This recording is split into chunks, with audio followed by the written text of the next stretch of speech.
अस्सलाम वालेकुम, मैं हूं Alina Farooq Shaikh. Iran America Israel जंग का ये 13वां रोज़ है और इस वक्त सूरत हाल काफ़ी गंभीर नज़र आ रही है। एक तरफ डोनाल्ड ट्रंप जो कहते हैं कि हम तो जंग जीत चुके हैं, पहले एक घंटे में पता चल चुका था कि हम ये जंग जीत चुके हैं, लेकिन we will stay in the fight till we finish the job, यानी हम अपना मकसद पूरा होने तक ईरान से बाहर नहीं आएंगे, इस जंग से बाहर नहीं आएंगे। दूसरी जानिब ईरानी सदर ये कहते हैं कि इलाके में अमन के लिए जो स्टेक होल्डर्स हैं उनसे बातचीत भी हुई है और हमने अपने अज़्म का अयादा भी किया है, लेकिन अमेरिका और इसराइल की जानिब से जो जंग छेड़ी गई है, अब इससे बाहर निकलने का हल इसी सूरत है जब तीन बातें: ईरान के उसूली हुकूक को तस्लीम किया जाए, दूसरा नुकसानात का अजाला किया जाए, और तीसरा कि ईरान को आइंदा किसी जारहियत के ख़िलाफ़ जामे बैनुल-अक़वामी गारंटीज़ दी जाएँ। दूसरी तरफ ये भी देखा जा रहा है कि ईरान कहते हैं हम किसी तरह से बैक ऑफ नहीं करेंगे, अपना पूरी तरह से दिफा करेंगे। जंग की कॉस्ट दिन ब दिन बढ़ती चली जा रही है। जो कांग्रेस को ब्रीफिंग दी गई उसके मुताबिक बताया गया कि सिर्फ जंग के 6 रोज़ के दौरान $11 बिलियन से ज़ायद खर्च हो चुका है। ईरान ये कहता है कि अगर ये सिलसिला ना रुका और हम पर हमले ना रुके तो अगर तेल $200 पर बैरल तक भी जाता है तो जाने दें। इसके असरात, इस जंग के असरात अब पूरी दुनिया महसूस कर रही है। सवाल ये होता है कि ये जंग किस तरह ख़त्म हो सकती है जब दोनों तरफ से बातें सामने आ रही हैं। हमें ज्वाइन कर रहे हैं इस सवाल और तज्ज़िया तबसरे के लिए शहजाद इकबाल साहब, मज़हर अब्बास साहब मेरे स्टूडियोज़ में मौजूद हैं, इस्लामाबाद से इरशाद भट्टी साहब और महमल सरफराज साहब अभी हमारे साथ मौजूद हैं। महमल से ही शुरू करते हैं। महमल, दोनों तरफ से बयानात सामने आ रहे हैं। ट्रंप साहब जिनसे मुतल्लिक वैसे तो बड़े मुतज़ाद बयानात भी दे रहे हैं, लेकिन कहते हैं कि जब तक हम मकसद पूरा नहीं कर लेते तब तक ईरान से बाहर निकलने का सवाल ही पैदा नहीं होता। ईरानी सदर कहते हैं कि हमें गारंटीज़ दी जाएँ और बाकी सारी चीज़ें भी। आप किस तरह से टर्न आउट करते हुए देख रही हैं? क्या जो ईरान इस वक्त सामने लाया है 3 मांगें, उनको पूरा करना मुमकिन? क्या आपको मूड भी नज़र आता है इस वक्त अमेरिका का? क्योंकि इससे मुतालिक मिक्स्ड आरा पाई जा रही हैं। कुछ लोग कह रहे हैं कि अमेरिका कोई रास्ता तलाश कर रहा है इस वक्त, या कोई फेस सेविंग तलाश कर रहा है इस सारे मामले से बाहर निकलने के लिए। कुछ समझते हैं कि नहीं, ऐसा कोई मूड नहीं है। देखिए रीना, ये इस पे पहले भी मैंने बात की थी और मैं अब भी यही कहूंगी कि ये जंग अगर खत्म हो सकती है तो वो सिर्फ और सिर्फ डोनाल्ड ट्रंप कर सकते हैं। और ये उनके अपने ऊपर है। जिस तरह आपने भी कहा कि मिक्स सिग्नल, यानी कि जब जिस तरह उन्होंने वो तकरीर की थी तो लग ऐसे रहा था कि शायद अभी अनाउंस करने लगे हैं विक्ट्री, जो कि वो कर सकते हैं कि एक दिन उठेंगे और कहेंगे कि हमने तो अपने सारे गोल्स अचीव कर लिए और फिर वो कि जंग खत्म हो रही है और वो जा सकते हैं। और लग ऐसे ही रहता है कि शायद वो उस रात यही करेंगे, क्योंकि उससे पहले उन्होंने एक अखबार के साथ भी जो इंटरव्यू दिया था वो इसी तरह की बात की थी, लेकिन फिर उसके अंदर ही उन्होंने बिल्कुल ही दूसरी बात कर दी। यानी एक तरफ वो कहते हैं जंग हम जीत भी गए, दूसरी तरह के ये जारी रहेगी। तो ये मिक्स सिग्नल्स पूरी की पूरी ट्रंप एडमिनिस्ट्रेशन से बार बार आ रहे हैं। एक तरफ लग भी रहा है कि उनके ऊपर बहुत ज्यादा इकोनॉमिक प्रेशर खास तौर पे जो है वो भी है, फिर ये है कि मिलिटरीली भी उनके जो है यानी कि अहदाफ भी उस तरीके से ना सिर्फ ये कि पूरे नहीं हुए, उनके जो गल्फ स्टेट्स हैं जहां पर उनकी बेसेस हैं वो भी इस चीज के सख्त खिलाफ होंगी कि आपने इस खित्ते के साथ किया क्या है कि आपने हमें जंग में धकेल दिया एक तरीके से, और सिर्फ इसलिए कि अमेरिकी बेसेस वहां पे, हालांकि वो तो नहीं इस जंग के अंदर खुद डायरेक्टली इन्वॉल्व। तो ये चीज अलीना खत्म तो ये सिर्फ और सिर्फ डोनाल्ड ट्रंप कर सकते हैं। उनको हाँ, अलबत्ता ये कौन उनसे करवा सकता है, मेरे ख्याल में कुछ लोगों का ये मानना है कि शायद जो अमेरिकी एस्टेब्लिशमेंट है वो अगर उनको ये बावर कराए कि मिलिटरीली इसके अंदर ना हमारा कोई फायदा नहीं बल्कि हमारा नुकसान ही हो रहा है, जिस तरह के स्टॉक पाइल बाकी सारी चीजें हम सुन रहे हैं कि किस तरह से वेपन्स भी कम पड़ रहे हैं, मिसाइल्स वगैरह बाकी, और फिर हैवी कॉस्ट भी उसके। और फिर दूसरी तरफ उनको ये भी बावर कराए कि पूरी दुनिया के लिए जो एक मुआशी यानी तेल की, एनर्जी की क्राइसिस, जो इतनी बड़ी बाकी भी क्राइसिस आप देखें कि वो एविएशन इंडस्ट्री हो, वो बाकी सब कुछ हो, तो हमारे सामने है। तो ये हो सकता है। हाँ, जहां तक आपने बात की लीना कि जो ईरानियन प्रेसिडेंट ने बात की, देखिए उनकी तीनों बातें बिल्कुल दुरुस्त हैं। वो ये कह रहे हैं कि ये जंग उन्होंने शुरू नहीं की, ये ज़ायनिस्ट इजराइल ने शुरू की और अमेरिका ने शुरू की। वो ये कह रहे हैं कि जब तक फ्यूचर एग्रेशन के खिलाफ इंटरनेशनल गारंटीज नहीं होंगी तो हम कैसे मान लें कि अगर आज अमेरिका फर्ज करे जंग का खात्मे का भी ऐलान कर देता है, लेकिन उसके 2, 3, 4 महीने के बाद दोबारा से ये कर ले, जिस तरह पिछली दफा हमने देखा पिछले साल जो है वो 12 दिन की थी, तो उसके बाद दोबारा निगोशिएशंस, अभी भी निगोशिएशंस कामयाब हो रही थी और एकदम से जंग होगी। तो इंटरनेशनल गारंटीज जब तक नहीं होंगी, वो सही कह रहे हैं कि किस किस्म का सीजफायर होगा, क्योंकि देखें ये भी सुनने में आ रहा है कि ये हो सकता है कि अमेरिका अगर अभी जंग जब भी खत्म करे तो वो उसके कुछ सालों बाद, साल 2 साल के बाद दोबारा अंडर ट्रंप स्टार्ट कर दे। फिर क्या करेंगे? मतलब ईरान तो अभी अपने आप को रीबिल्डिंग के प्रोसेस में शुरू होगा अगर जब ऐसी चीज होती है। तो इसलिए ये गारंटी बहुत जरूरी है। फिर उन्होंने जो पेमेंट की भी बात की है, उन्होंने वो भी बिल्कुल ठीक बात की है। तो ये चीज, और ईरान का अपना हक, यानी कि उन्होंने बेसिकली जो ईरान की डिमांड उसकी उन्होंने कहा, ईरान के राइट्स के बारे में बात की, बिल्कुल वो सही है। ये कोई नहीं तय कर सकता कि उनकी लीडरशिप कौन होगी और वो किसको मुसल्लत करेंगे। ईरान के अपने लोग ये चीज़ तय करेंगे और ईरान के जो है उसके अलावा कोई भी अमेरिका या इजराइल जो है वो नहीं ये चीज़ डिसाइड कर सकता। वैसे भी एक जेनोसाइडल वॉर क्रिमिनल स्टेट तो किसी भी मामले में जब हाथ डालती है तो उसका मतलब है कि वो चीज़ गलत होगी, they are on the wrong side of history. आप देख लें कि पूरे के पूरे खित्ते में, यानी लेबनान के ऊपर जिस तरीके से अटैक्स हो रहे हैं, बाकी खित्ते के ऊपर फिर ईरान की जो रिटेलिएटरी स्ट्राइक्स हो रही है, लीना पूरे की पूरी दुनिया को इस वक्त एक मुसीबत में डाल दिया। लेकिन at the end of the day ये जंग सिर्फ और सिर्फ ट्रंप खत्म कर सकते हैं। मेरा नहीं ख्याल कि जितने वो अनप्रेडिक्टेबल हैं कि वो किसी और की सुनेंगे नहीं। शायद वो अपनी जो है वो जिस दिन उनकी सोच बनेगी उस दिन वो अनाउंस कर देंगे कि जंग खत्म होगी। शहजाद, आपका इसके ऊपर क्या तज्जिया तबसरा है? खासकर ये जो ईरान की तरफ से कहा जा रहा है, और राइटली सो, कि हमें किसी फ्यूचर जारहियत से मुतल्लिक कोई इंटरनेशनल गारंटीज लेके दी जाए। इस तरह की गारंटीज कैसे मिल सकती हैं? कौन देगा ट्रंप की गारंटी? बहुत शुक्रिया अलीना। सबसे पहले तो जैसे आपने कहा कि डोनाल्ड ट्रंप कहते हैं कि जब तक हमारे मकासद पूरे नहीं होंगे तब तक ये जंग जारी रहेगी। अब वो मकासद क्या है, इसी पे तो सब सवाल कर रहे हैं कि जब आप यहाँ पे आपने जंग का आगाज किया तो उस वक्त तो क्लियरली आपने अपना एक ऑब्जेक्टिव बताया था कि आप एक रिजीम चेंज चाहते हैं यहाँ पे। लेकिन क्या हुआ कि पहले दिन की स्ट्राइक्स में आपने आयतुल्लाह खमेनाई को शहीद कर दिया, लेकिन अब उनके बेटे मुश्तबा खमेनाई जो है उनको रिप्लेस कर चुके हैं। और यही बात की जा रही है कि खुदा ना खास्ता अगर उनको भी इस जंग में शहीद कर दिया जाता है तो फिर कोई और रिप्लेस करेगा। तो रिजीम चेंज तो होता हुआ नजर नहीं आ रहा। तो अब मकसद क्या है वहां पर? अमेरिका का क्या मकसद है और इसराइल का क्या मकसद है? तो क्लियरली एक चीज हमें जो नजर आ रही है वो ये है कि इसराइल के अब आदाफ ये है कि वो ईरान को मुकम्मल तौर पे तबाह कर दे। उनकी जो कैपेबिलिटी है फंक्शन करने की, ना सिर्फ मिलिट्री बल्कि फंक्शन करने की, उसको मुकम्मल तौर पे तबाह कर दे ताकि वो कभी पैरों पे खड़े ना हो पाए। आपने देखा था कि 90s में जो कुवैत और इराक वॉर हुई थी उसमें सद्दाम हुसैन तो सर्वाइव कर गए थे, लेकिन इराक को बहुत कमजोर कर दिया था। इराक फिर वो इराक नहीं रहा। यही उनका हदफ इस वक्त नजर आता है। दूसरा, इस खित्ते में जंग को इस हद तक बढ़ाया जाए कि जो मशरिक़ वस्ता के बाकी ममालिक है वो मुकम्मल तौर पे कमजोर हो जाए, सिर्फ मिलिटरीली नहीं बल्कि इकोनॉमिकली कमजोर हो जाए। अब आप ये सोचें कि इतने अरसे तक ये गल्फ कंट्रीज ने जो अपनी एक मिलिट्री कैपेसिटी को बढ़ाया था, उन्होंने पता नहीं करोड़ों अरबों डॉलर खर्च किए होंगे इस पर, जिसमें उन्होंने अपना एयर डिफेंस सिस्टम भी लिया। वो क्या सिर्फ इसलिए लिया था कि कोई और मुल्क हमला करेगा ईरान पर और ईरान उन पे जवाब देगा और वो तमाम उसको इस्तेमाल कर देंगे? तो यानी अगर आप सोचें तो इनका जो डिफेंस स्ट्रक्चर है बहुत हद तक वो इस्तेमाल कर चुके हैं, जबकि ईरान ने ये जंग का आगाज भी नहीं किया। एक तो होता है ना कि डायरेक्ट कॉन्फ्लिक्ट होता between gulf countries and Iran, वो तो नहीं हुआ। यहाँ पर ईरान पर हमला हुआ है, ईरान उन पे जवाब दे रहा है। वो अपनी मिलिट्री कैपेसिटी को यूज कर रहे हैं। इकोनॉमिकली इन गल्फ कंट्रीज का फ्यूचर जो होना था शायद अब वो ना हो।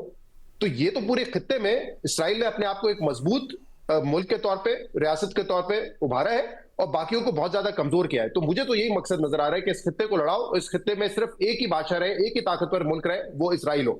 और वो मेरे ख्याल से वो करने के लिए यही उनका एक मकसद नजर आता है।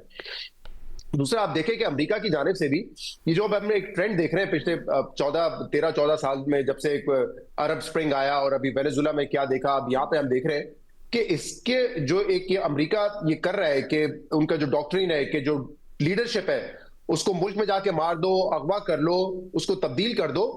इसका तो एक टैसिट अप्रूवल हमें लगता है कि दुनिया दे रही है, क्योंकि ये होता जा रहा है। इतने ममालिक में हो गया, लिबिया में हो गया, क्या हालात है, यमन में कर दिया आपने, कई और ममालिक में कर दिया, वेनेजुला में कर दिया। कहीं आपने स्टेबिलिटी देखी है? तो एक ऐसा नया डॉक्ट्रिन है अमेरिका का कि आप रिजीम चेंज करें, आप लीडर्स को मार दें, आप वहां पे अगवा कर दें, और उसके बाद हमने उन मुल्कों के हालात तो बेहतर होते हुए नहीं देखे। लेकिन हम क्या देख रहे हैं कि दुनिया की तरफ से एक उसका टैसिट अप्रूवल है ना, कोई कुछ करता नहीं है, कोई एक बयान आ जाता है ज्यादा से ज्यादा। तो वो मेरे ख्याल से इस अपनी डॉक्ट्रिन को एस्टैब्लिश करने में बहुत हद तक कामयाब हुए। और अब आगे क्या होगा, नो वन नोज, क्योंकि खुदा ना खास्ता जिस तरीके से ईरान अब ये बमबारी कर रहा है, जवाबी बमबारी कर रहा है जीसीसी कंट्रीज पे, अगर वहां से भी रिएक्शन आने लगा, कोई और मुल्क इसमें इन्वॉल्व हो गया, तो फिर तो मुझे लगता है कि ये जंग और ज्यादा बढ़ेगी। How does it end, we don't know. अब इसके जब मकासद ही हमें नहीं पता कि क्या है, क्या अमेरिका को मजीद कोई ट्रॉफी चाहिए दिखाने के लिए, या वन फाइन डे वो आके इस तरह की विक्ट्री स्पीच कर देंगे जिसका भी महमल जिक्र कर रही थी। 2 दिन पहले भी जब उन्होंने कहा एक सीबीएस को इंटरव्यू में कि जंग तो खत्म होने के बहुत करीब है, तो लोगों ने बड़ी एक उम्मीद का इजहार किया कि शायद जंग खत्म होने जा रही है। लेकिन अब इस एक बाकायदा सीरियस सस्पिशन है कि क्या डोनाल्ड ट्रंप ये सिर्फ बयानात मार्केट मैनिपुलेशन के लिए कर रहे हैं, क्योंकि उस दिन आपने देखा कि ऑयल प्राइसेस जो है वो $120 बैरल से $80 पर बैरल पे आ गई, फिर अगले दिन $90 बैरल पर गई। तो अगर आप पढ़े इस वक्त ये दुनिया में बातें हो रही है कि क्या वो जानबूझ के ये काम कर रहे हैं, एक सीरियस सस्पिशन है कि क्या वो मार्केट मैनिपुलेशन के लिए कर रहे हैं। अब ये तो हमें नहीं पता नहीं कई सालों बाद क्या पता चले जाके किसने क्या इन्वेस्ट किया हुआ था, किसने क्या शॉर्ट सेल किया हुआ था, वी डोंट नो। बट इन बयानात की कोई सेंस नहीं नजर आती कि एक मौके पे आप कहें कि जंग खत्म हो रही है, उसी बयान में आप कहें नहीं जंग शुरू भी हो रही है और जंग खत्म भी हो रही है। आपको याद है ना कि जब वो हुआ कि आपके डिफेंस सेक्रेटरी कह रहे हैं वो कह रहे हैं बिल्कुल ये बात भी ठीक है, जंग खत्म भी हो रही है, जंग शुरू भी हो रही है। मतलब इसकी कोई सेंस नहीं है। तो जिन बातों की आप सेंस ना समझ पाए, जिनके ऑब्जेक्टिव्स क्लियर ना हो, वहां पे ये प्रेडिक्ट करना बड़ा मुश्किल हो जाता है कि इसका एंड क्या होगा। ठीक है जी। इरशाद भट्टी साहब, सर आपका क्या तज्जिया तबसरा है सारी सूरत हाल के ऊपर? मैडम शेख, मैं तो अभी तक इस एक फिक्रे, एक सेंटेंस की मज़े ले रहा हूँ, इंजॉय कर रहा हूँ। आला हज़रत ट्रंप साहब फरमा रहे हैं कि जंग पहले ही घंटे में जीत ली थी। यानी एक हारे हुए शख्स का एतमाद देखें या एक हारे हुए शख्स का खाली दिमाग देखें। दुनिया की वाहिद जंग है जो आला हज़रत ट्रंप लड़ रहे हैं और जो जीत चुके हैं मगर लड़ रहे हैं। वाह वाह, जंग जीत चुके हैं मगर जंग जारी है। जंग जीत ली है पहले घंटे में ही, और अब 12वां 13वां रोज़ इख्तिताम को पहुंच गया। 13 दिन जंग जारी है, लेकिन जंग जीत चुके हैं हम। कल को कह सकते हैं कि हमने तो जंग लड़ी ही नहीं, कर लो जो करना है। कौन दुनिया उनको बताएगी या साबित करेगी कि आप ही थे? उनका नहीं, हम नहीं थे, इसराइल था, और इसराइल भी नहीं था, ये आपस में अरब ममालिक लड़ रहे थे। ये भी कह दें तो किसने क्या कर लेना है। दूसरी बात मैडम शेख, जो ईरानी सदर के जेन्युइन मुतालबात हैं, अब दुनिया इस सतह पर पहुंच गई है कि एक मुल्क का इलेक्टेड सदर कह रहा है कि हमें गारंटी दो। यानी यहाँ तक पहुँच गए हैं सारी दुनिया और घुम घुमा के कि आलमी ताकतें या ताकत ज़मानत दे कि ईरान के खिलाफ मुस्तकबिल में जारियत नहीं होगी, ईरान के आईनी हकूक़ तस्लीम किए जाएंगे, जंग में नुकसानात का ईरान को हर्जाना दिया जाएगा।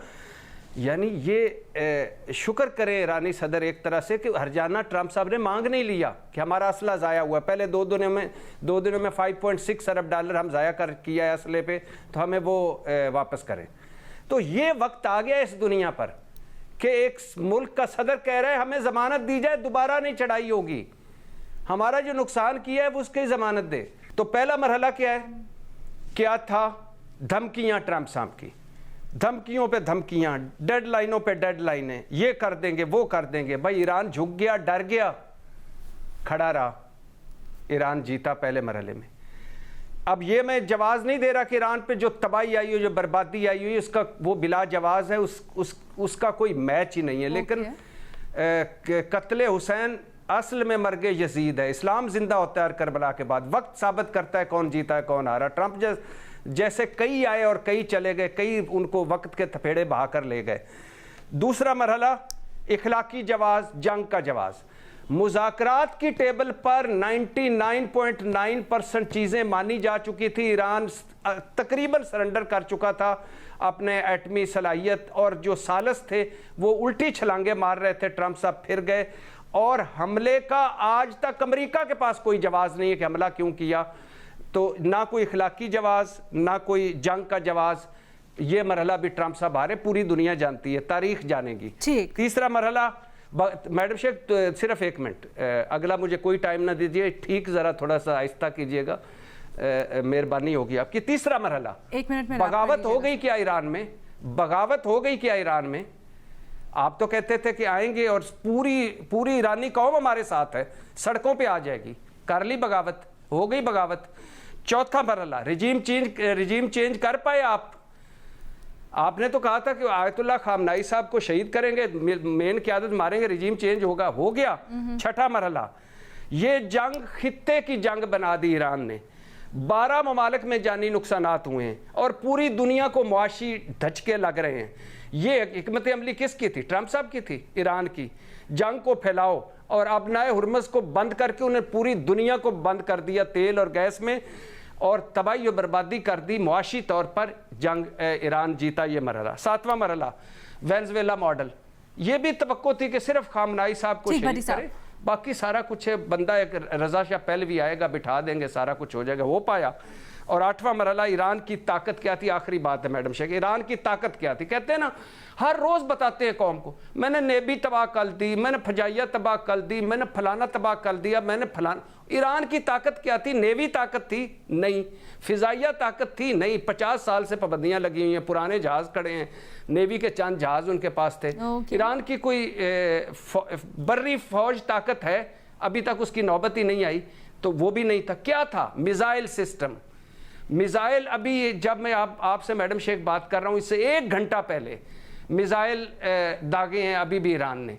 और अब तमाम जो दुनिया के तजियाकार हैं वो कह रहे हैं कि पुराने ख़त्म हो गए हैं उनके पास, बेकार और नाकारा, जिससे उन्होंने उनका रेडार सिस्टम, थार्ड सिस्टम, फ़ज़ाई और दिफाई सिस्टम तबाह किया, और अब वो जदीद मिसाइल मार रहे हैं।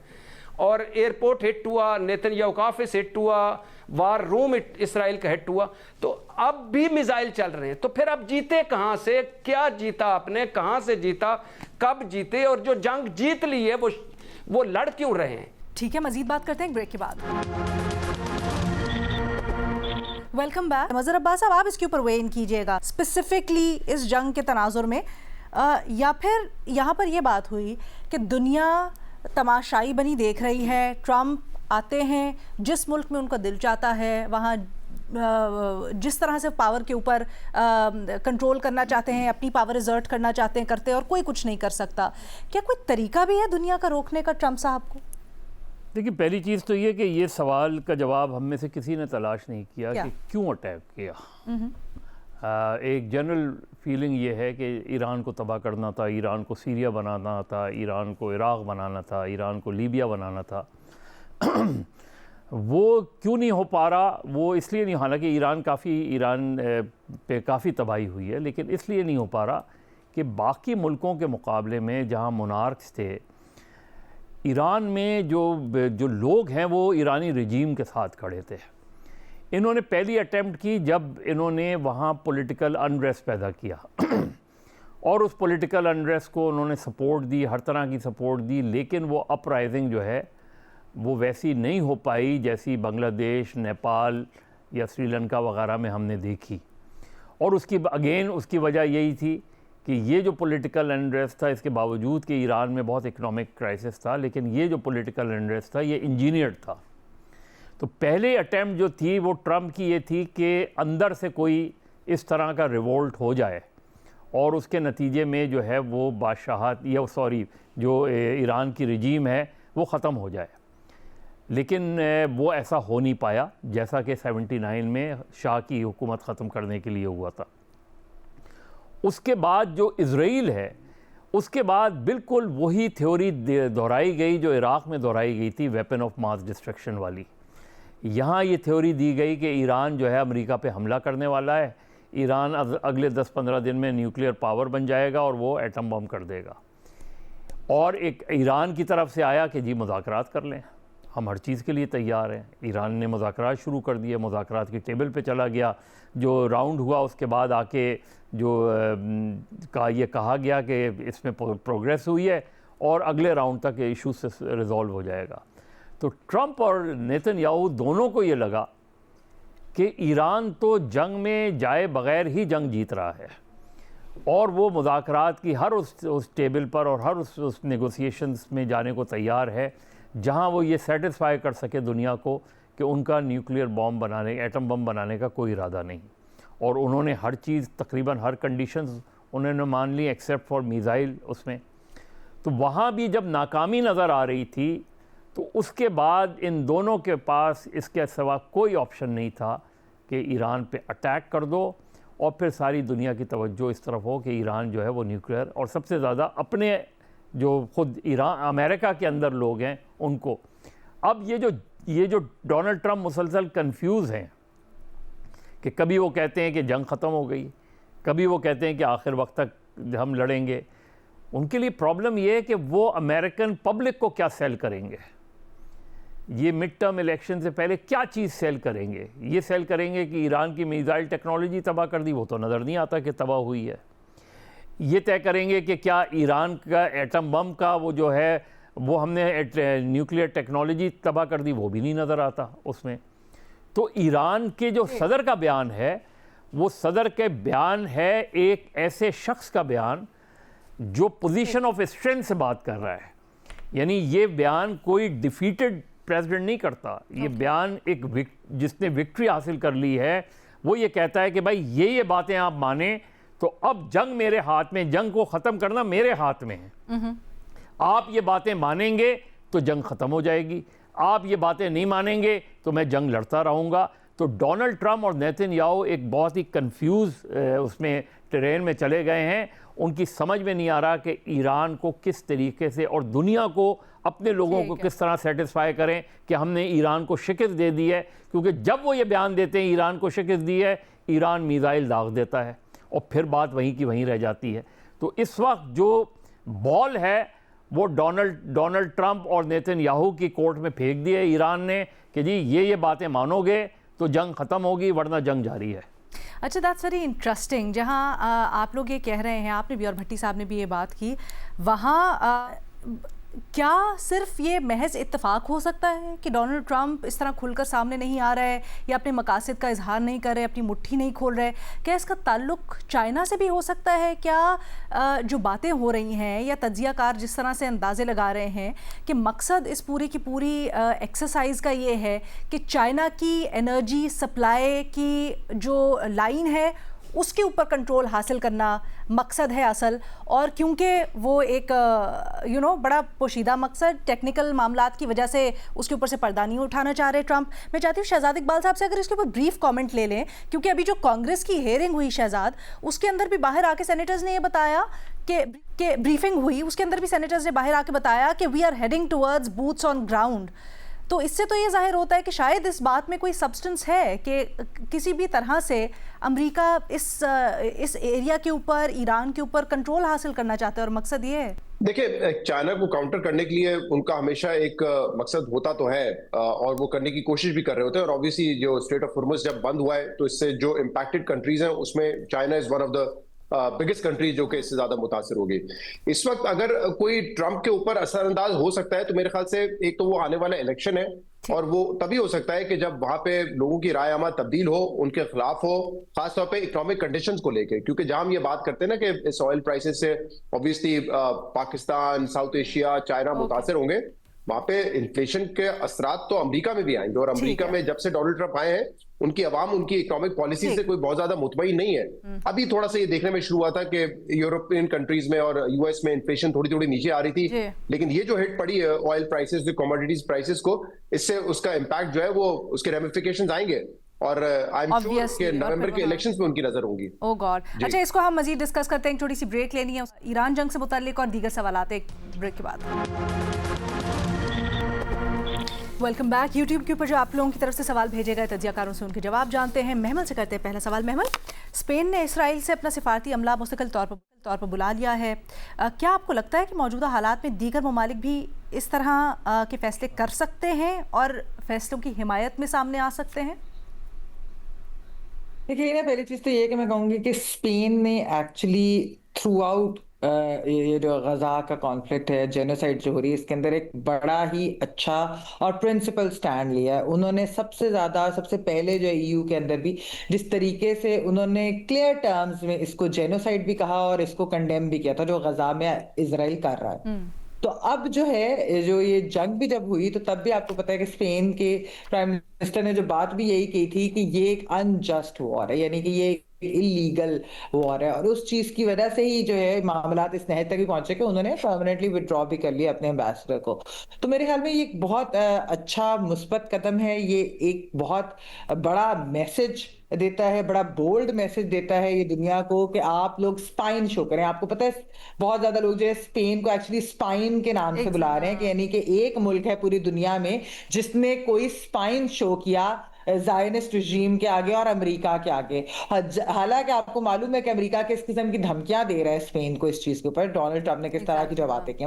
तो अलीना, लेकिन जो आप ये बात कह रही हैं कि क्या कोई और ममालिक भी ऐसा करेंगे, अनफॉर्चुनेटली ऐसा लग नहीं रहा, क्योंकि जो लोग कंडेम भी इस चीज को करें या परेशान भी हैं इस जंग से, उसके बावजूद भी जो है वो अमेरिका और इजराइल के आगे, हमने देखा है गजा के 2.5 साल हो गए जेनोसाइड को। वजह क्या है, आप ये क्यों समझते हैं कि वो कुछ नहीं कर सकेंगे? क्या मजबूरियां और जमीनी हकायक कुछ ऐसे हैं कि नहीं कर सकेंगे? जैसे हमने देखा कि मार्क कार्नी ने कहा कि हम किसी तरह अमेरिका की इस जंग के अंदर सपोर्ट नहीं करेंगे, लेकिन अमली तौर पर कुछ नजर नहीं आया। अमली तौर पर क्यों नहीं कोई कुछ करता? वही बात है, वर्बली तो बात कर देते हैं, लेकिन जो इस तरह की चीज करनी होती है, यानी कि अगर आप अपना मिशन उधर आप अपने एम्बेसडर वापस बुलाना है या इस तरह की जो चीजें, या आपने कोई वो लगानी है, सैंक्शंस लगानी है इसराइल के ऊपर, तो उसके फिर जाहिर बात है नताइज भी होते हैं। वर्बली तो कई लोग बात भी कर देते हैं, कई मालिक भी ऐसी चीज कर देते हैं, लेकिन उसके जो असरात होते हैं वो कॉन्सिक्वेंसेस फेस करने को तैयार नहीं होते, क्योंकि at the end of the day America जो है वो सोल सुपर पावर है। तो इस वजह से उसकी जाहिर होता है इजराइल की वो वैल्यू नहीं है, ये अमेरिका की वैल्यू है। अमेरिका क्योंकि इजराइल के साथ है हर चीज के अंदर, तो ये उसकी वजह से होता है। ठीक है, थैंक यू सो मच महमल। भट्टी साहब से सवाल करते हैं। साहब, पीटीआई मुश्तरका पार्लिमानी पार्टी इजलास में बताया जा रहा है कि फरीकैन आपस में लड़ पड़े, एक दूसरे से शिकवे शिकायत होती रही। सवाल ये है कि मौजूदा तहरीक इंसाफ की क़यादत बानी के लिए या पार्टी के लिए कुछ कर सकती है?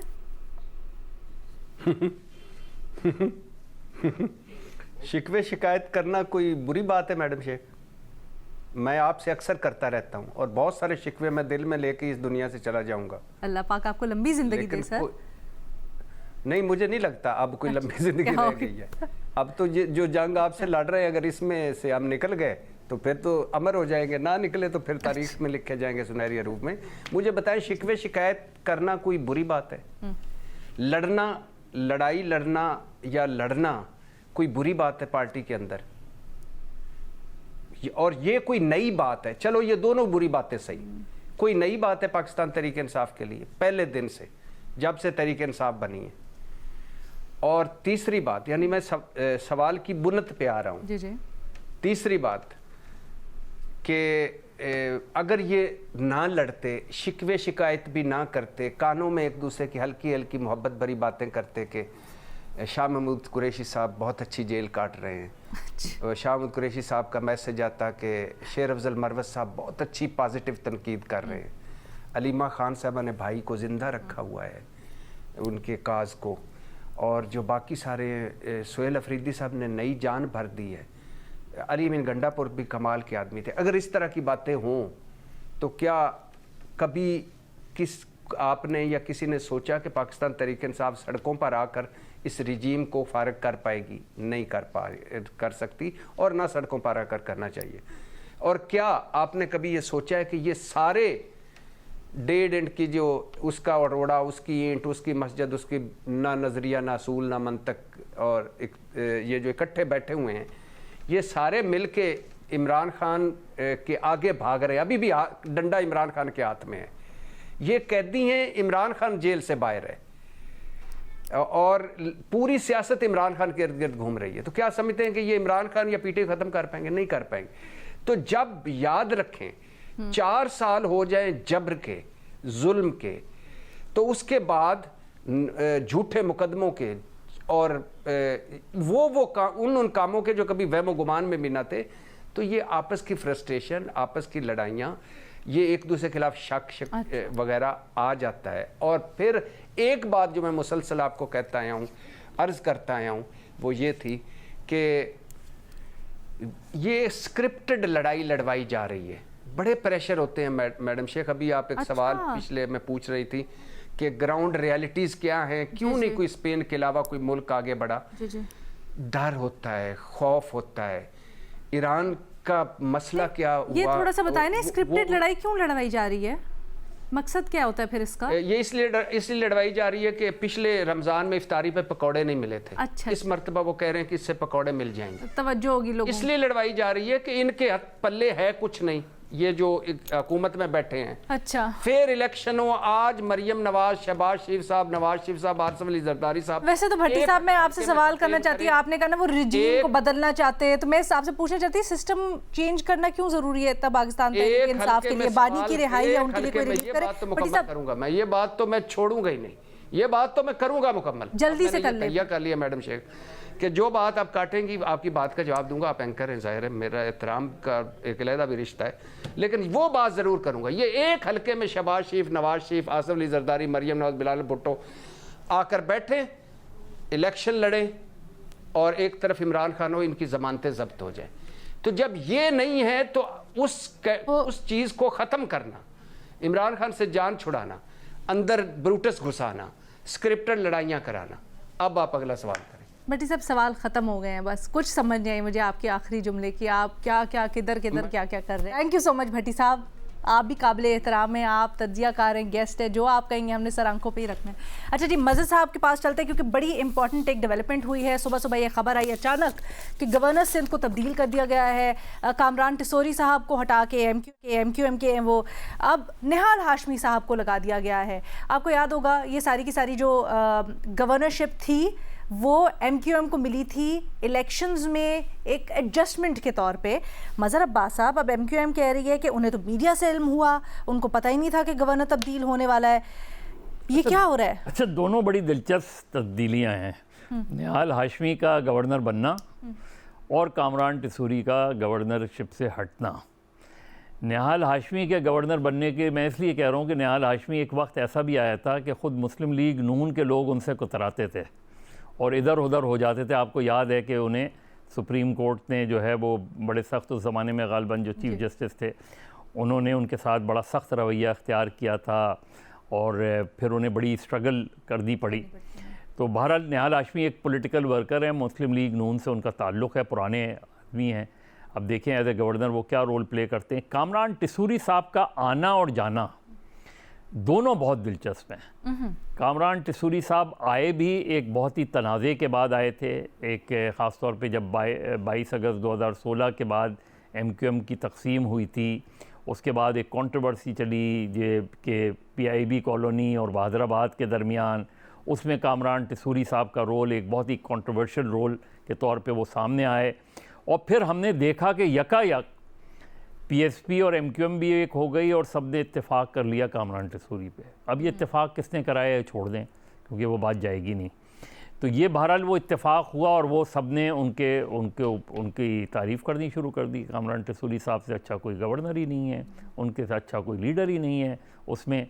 और एमक्यूएम की जो सबसे बड़ी मुश्किल मुझे पिछले चंद सालों में लगी है कि वो अपने फ़ैसले ख़ुद नहीं कर पा रहे। ये आपको याद होगा जब फ़र्रुख नसीम साहब को एमक्यूएम ने सेनेटर बनाया था तो एमक्यूएम के लीडरों से जब पूछा जाता था तो वो कहते थे कि ये हमारे उससे थोड़ी आए हैं, ये हमारे नहीं हैं, हम में से नहीं हैं।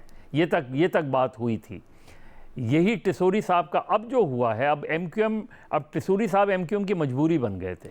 अच्छा, क्योंकि अब टिसोरी के अलावा उनके पास कोई चॉइस ही नहीं थी, लिहाजा उन्होंने फुल फ्लैश टिसोरी को सपोर्ट किया। टिसोरी साहब को हटाया गया, जो हटाया गया वो पीपल्स पार्टी के दबाव पे हटाया गया है। और वो दबाव इसलिए आया कि कोई दो हफ्ते से ज़्यादा होगा या 2 हफ्ते पहले एक प्रोग्राम हुआ था गवर्नर हाउस में जिसमें कुछ ऐसी बातें की जिसका सख्त रद्द अमल पीपल्स पार्टी ने, सिंध हुकूमत ने, सिंध असम्बली के अंदर और जो कौम परस्त जमातें और सोशल मीडिया पे आया। अलग सूबा बनाने वाली बात, अलग सूबा या एडमिनिस्ट्रेटिव यूनिट या विफाक के हवाले कर देने वाली बातें, तो उन्होंने कहा गवर्नर हाउस इस मकासद के लिए नहीं होते। हालांकि एक अलग डिबेट है कि गवर्नर हाउस होता क्या है, प्रेसिडेंट हाउस क्या होता है। पीपल्स पार्टी को इसके ऊपर इख्तलाफ हुआ और पीपल्स पार्टी ने, और लग ये रहा है कि पीपल्स पार्टी ने बहुत वाज़ेह तौर पे जो है ये मैसेज दिया शहबाज शरीफ साहब को कि हमें कामरान टिसोरी नहीं चाहिए। यानी उन्होंने ये नहीं कहा कि एमक्यूएम से ना लाएं, उन्होंने ये कहा कामरान टिसोरी नहीं चाहिए और कोई इस तरह की। तो जो प्राइम मिनिस्टर ने या मुस्लिम लीग ने फ़ैसला किया, ये ज़ुबैर के बाद दूसरे हैं जो मुस्लिम लीग के गवर्नर इधर आए हैं इधर उसमें। अब तो ज़ुबैर साहब भी इधर के नहीं रहे। सर लेकिन मेरा गो के एक और सवाल है पीपल्स पार्टी से मुतल्लिक, लेकिन क्योंकि हम इस पे पहले तो क्यों MQM में से नहीं चुना गया और निहाल हाशमी को लेके आ गया? उसकी वजह यह कि शायद उन्होंने ये लगा कि ये जो कंट्रोवर्सी है जो चल रही है, जो MQM मुसलसल स्ट्रेस कर रही है, और शायद इसमें PMLN के अंदर भी वो नहीं, हालांकि MQM कहती है कि हमारा पीपल्स पार्टी से मसला नहीं है, हमारा ये जो गवर्नर का मुआहदा है ये PMLN से है, ये शहबाज शरीफ साहब से मुआहदा है, तो ये एक तरीके से ब्रीच ऑफ एकॉर्ड है। अब ब्रीच ऑफ एकॉर्ड तो हो गया, तो इसका मतलब क्या है? क्या MQM जो है वफाकी हुकूमत से निकलेगी? MQM का ट्रैक रिकॉर्ड इस हवाले से कोई बहुत अच्छा नहीं रहा, लेकिन इस वक्त जो चॉइस है MQM के पास ये है नहीं। अगर MQM एक्सेप्ट कर लेती है गवर्नर की तब्दीली को, तो इसका मतलब है MQM के पास अब कोई ऑप्शन है ही नहीं वहाँ सिवाय इसके कि जो उनको मिल रहा है उसी पर क्या कहते हैं, क्या मज़ाहमत दिखाएगी MQM, मज़ाहमत करेगी इसके ऊपर? मुश्किल लग रहा है MQM के अंदर, असल में MQM के अंदर बहुत स्प्लिट है। अच्छा, MQM की स्प्लिट अगर नहीं हो और MQM अगर इस चीज़ का MQM पॉलिटिकली स्पीकिंग MQM के पास कोई ऑप्शन नहीं है सिवाय इसके कि वो वफाकी हुकूमत से निकलें और एज ए पार्टी अपने आप को रीऑर्गेनाइज करें। Coming back to the question that I want to ask earlier, आपने कहा पीपल्स पार्टी को बड़ा गुस्सा था इस बात के ऊपर, इसलिए उनकी रिक्वेस्ट के ऊपर या उनके गम गुस्से के ऊपर टिसोरी साहब को हटाया गया है। पीपल्स पार्टी अभी भी इतना स्वे होल्ड करती है अपनी नाराजगी के ऊपर गवर्नर हटा सके? पीपल्स पार्टी का आर्ट ऑफ पॉलिटिक्स ये है कि वो विफाक की पार्टी भी बन सकते हैं और वो एक बहुत ही स्ट्रॉन्ग कॉम्प्रेस पार्टी भी बन सकते हैं, और उनकी क्योंकि कॉन्स्टेंसी वही है, ठीक है, उनकी जो कॉन्स्टेंसी है वो अपनी कॉन्स्टेंसी को कभी भी नाराज़ नहीं करेंगे। चाहे आप उनसे इख्तलाफ करें वो करें, लेकिन वो अपनी कॉन्स्टेंसी के साथ जाएंगे और वहाँ बड़ा स्ट्रॉन्ग पब्लिक ओपिनियन है, वहाँ स्ट्रॉन्ग जो उनका जो पूरा एक पूरा इंटेलेक्चुअल वो आउट नैरेटिव है वो बड़ा मुख्तलिफ है। पीपल्स पार्टी उससे बाहर, नहरों के मसले पे आपने देख लिया कि नहरों के मसले पे किस तरह प्रेशर में आई पीपल्स पार्टी, हालांकि उनकी सोच बिल्कुल मुख्तलिफ हो रही थी। कालाबाग के डैम के ऊपर हालांकि पीपल्स पार्टी का भी यही मौक़िफ़ है कालाबाग डैम पे, लेकिन कुछ इश्यूज ऐसे हैं कि जहां पीपल्स पार्टी इधर से उधर नहीं हो सकती है। This is one of the issues. Interesting development ji, thank you Mazhar Abbas साहब। इसी के साथ आज हमें इजाज़त है, अल्लाह हाफ़िज़।